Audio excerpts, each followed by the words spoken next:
for any people to support a person who kept arguing, we've got to have more wars, we've got to have more wars. That struck me as most extraordinary.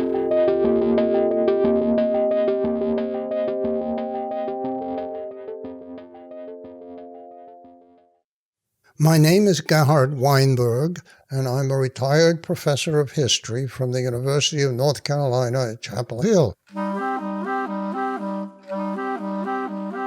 Dr. Gerhard Weinberg is one of the world's most prominent and most unlikely scholars of World War II. Born in 1928, he grew up in a Jewish family in Germany, but escaped to the U.S. in 1940 when he was just 12. He spent the past 7 decades studying the Third Reich. In the late 1950s, he even found the unpublished sequel to Hitler's Mein Kampf and helped get it published, so that readers could better know the twisted ideology of the man who led the world to war. I visited Dr. Weinberg at his home in North Carolina with a question in mind. What was Hitler's biggest mistake, and how did that mistake change the course of the war?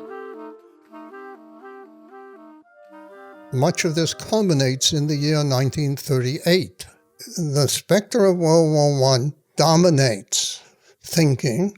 People remembered their brother, father, son, who had been killed or wounded in that war. Europe is still reeling. France and England have barely begun to rebuild and rearm. Mussolini is prime minister in Italy. Stalin is consolidating control of the Soviet Union, and the Central European states are holding on the best that they can.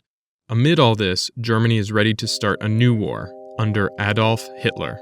He is saying to himself that we started rearmament on a major basis. We need to take advantage of our head start, and that war sooner is preferable to war later. But he's not just going to attack. He's going to incite war. Like a playground bully, he singles out Czechoslovakia and tries to pick a fight. He demands that they hand over their border territories where many people of German background live. Hitler thought the Czechs will never agree, and then we can attack them.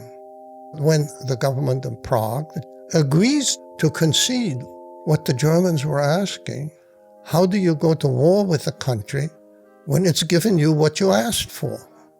This diplomatic coup, combined with Mussolini's counsel and concerns about the home front, cause Hitler to rethink. He pulls back at the last minute.